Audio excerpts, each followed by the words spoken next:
शासकीय जमिनीवर उभ्या असलेल्या अश्विनी, मार्कंडेय आणि यशोधरा या रुग्णालयांमध्ये नियमानुसार रुग्णांना मोफत उपचार मिळावेत अशी मागणी संभाजी आरमारच्या वतीने करण्यात आली।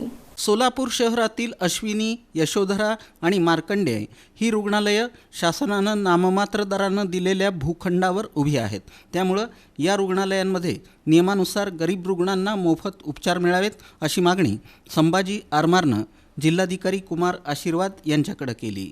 लवकरच अशा रुग्णालयांची बैठक घेऊन सूचना देणार असल्याचं जिल्हाधिकारी कुमार आशीर्वाद यांनी संभाजी आरमारला आश्वासित केलं। या आरोग्य सुविधेच्या मागणीकडे प्रशासनानं दुर्लक्ष केल्यास संघटनेला आंदोलनाचा मार्ग अवलंबावा लागेल असा इशारा संभाजी आरमारचे संस्थापक अध्यक्ष श्रीकांत डांगे, कार्याध्यक्ष शिवाजी वाघमोडे, शशिकांत शिंदे, सागर ढगे, अमित कदम, ज्ञानेश्वर डोंबाळे, अजिंक्य पाटील, राजाभाऊ आखाडे, अमित जोगदंड, प्रदीप मोरे यांनी दिला।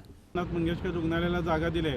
तसेच सोलापूर शहरामध्ये अश्विनी सरकारी रुग्णालय, मार्कंडेय सरकारी रुग्णालय या दोन सरकारी रुग्णालयांना आणि यशोधरा या धर्मादाय रुग्णालयाला देखील शासनाची जागा नाममात्र दराने देण्यात आलेली आहे।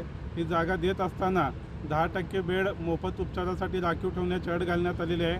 सोबतच जे गरीब रुग्ण आहेत, निर्धन रुग्ण आहेत, त्यांच्यावर सवलतीच्या दरामध्ये उपचार देखील झाले पाहिजेत अशा शासन निर्णय आहे।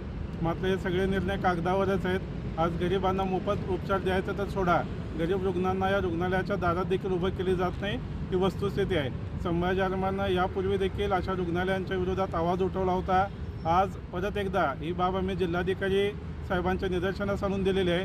त्यांनी लवकरच या प्रश्नावर बैठक घेण्याचं आश्वासन आम्हाला दिलेलं आहे। मागणी एवढीच आहे की जर जागा शासनानं मोफत दिली असेल तर त्या जागेचा उपयोग गरीब रुग्णांना झाला पाहिजे। संभाजी आरमार या मागणीवर ठाम आहे आणि जिल्हाधिकारी प्रशासन याबद्दल सकारात्मक निर्णय घेईल अशी आम्हाला अपेक्षा आहे। नाहीतर येणाऱ्या काळामध्ये संभाजी आरमार हा प्रश्न ऐरणीवर आणेल।